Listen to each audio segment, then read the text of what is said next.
I use it in design. And then someone says you have to use Canva, and you're like, man, everybody's using Canva. I'm like specialist. But then you start using it, and you're like, crap. Like, this is good for collaboration. This is good when you have to send it off to a bunch of other people. Like, I'm slowly stopping my hate.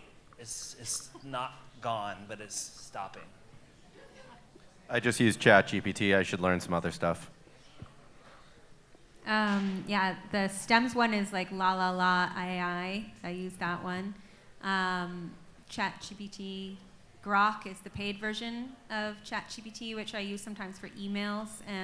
Just getting the right tone. It seems to have a little bit more complexity. Canva, recently I realized that they also can make like low, what's the word I'm looking for? Resolution photos, high resolution photos. Like it looks kind of blurry and fuzzy, and then it will make it better. So that I think is kind of amazing. Or these old photos that you had, you can upload and make them not look so blurry. I don't know. I used to hate that in detective shows. Like as a photographer and graphic designer, they'd like take a photo of a license plate and they're like, it's all blurry, enhance it. And I was like, the pixels aren't there, you can't enhance it. But blurry. I don't know, we might be able to enhance nothing now. I don't know, it's getting there. I don't know, it seems like it. I just kind of came across that the other day. I was like, oh, wow, this is helpful. Yeah. Do we have a mic for audience, or should I take my mic into the audience? I'll take my mic into the audience. Wait for me. I'm coming to you. Or you can just yell at us. Are you loud? I don't want it to. I want everybody to hear it. I'm going out here. Fine. Okay, this is like real moderation. It'll come that way too. 5 minutes. Video. AI. That was quick. I could have yelled that one. I can speak to that. I'm part of the Secret AI Society, which is like, Cool. I know, right? Is there a bar? But it's very exclusive. You'd have to ask Siri if you'd be allowed to come in.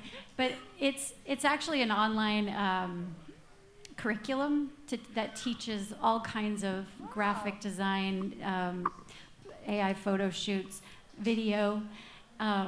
I don't personally, I haven't gotten there, and I don't have a use for it, so I haven't used it, but it's sort of like deep fakes where like the instructor has a video of her, I think it's like Brad Pitt and somebody else, Ryan Gosling, kissing her and saying good morning or something.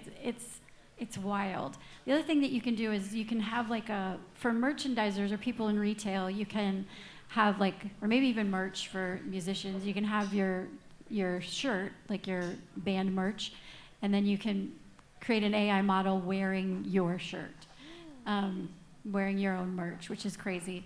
But the AI Secret Society teaches all of that, and I just haven't gotten there. I'd share more about that, but it's becoming more and more accessible. And if, again, I'll be promotional, on my website, jenniferknight.net, on the AI tab, if you go to the bottom, I have an affiliate link for the Secret AI Society. If you hit that button, you can just learn more about what that is. That's so cool. Another question, last one.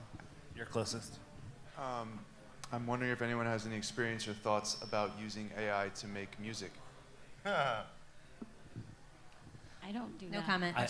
I will say I'm not a musician, and I'm making one song using AI, but it's one of those things where I hear it and I'm like, and I show it to my friend, and he's like, that's. So I feel mischievous, but It does really funny jingles. Like I'll go back to that jingle thing. Like it can make a rewrite of a Friends episode really well.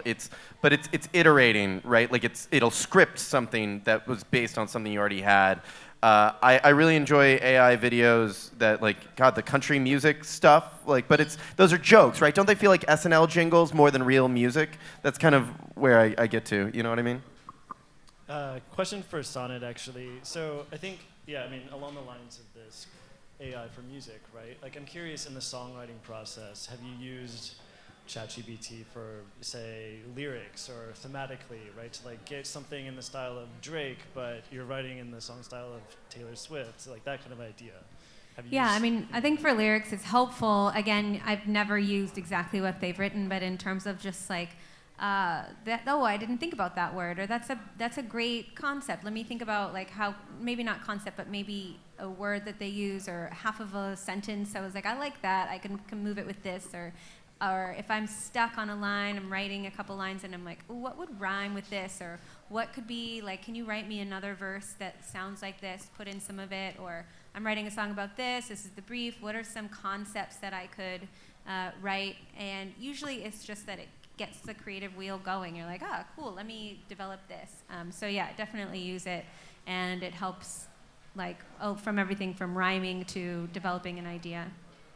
I wrote a song sample for a friend. I'm not a songwriter, but I introduced two friends together. They're both influencers. One's a famous chef. The other one's a pretty well-known musician. And then he dumped her. It was a really bad relationship. And one of his lines was that he started dating her because he wanted to date blue check marks because he was a blue check mark.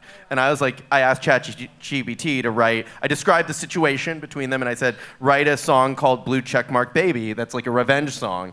And I'd say it had like a couple sentences. Like, you could have used that as the beginning and then workshopped line by line like you did, and I think you could come out with a good Blue Checkmark Baby. If you just ran with what you had there, didn't edit, kind of shitty song.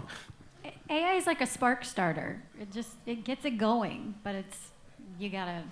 Plus, that's the fun, right? You want to be creative, but it's a good spark. So if each of you had 10 seconds to tell everybody out here, like, how to find you later, like, what to look up, what would be your 10-second elevator pitch? Start down there.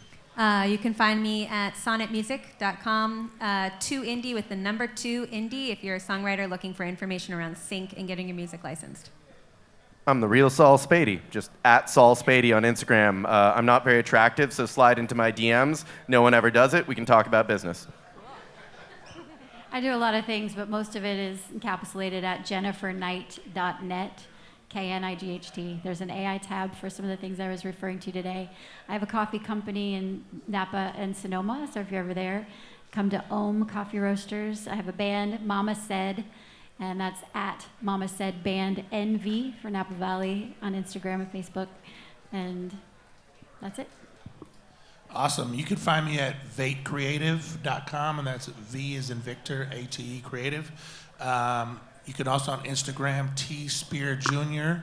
I'm DJing at a rave tonight, 5 a.m. If anyone wants to come, hit me up. Underground, not too far from here, so you can find me there as well. Will you make it to church in the morning? I will not be at church because I'm flying to Kona instead, so 9 a.m. flight.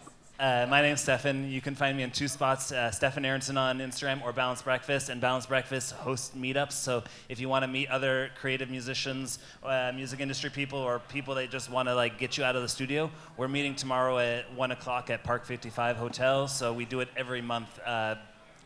Music industry meetups in Oakland, San Francisco, San Jose, Santa Rosa. You can ask me about that. And we're not leaving. We just don't get to have this stage anymore. So you can talk to us afterwards.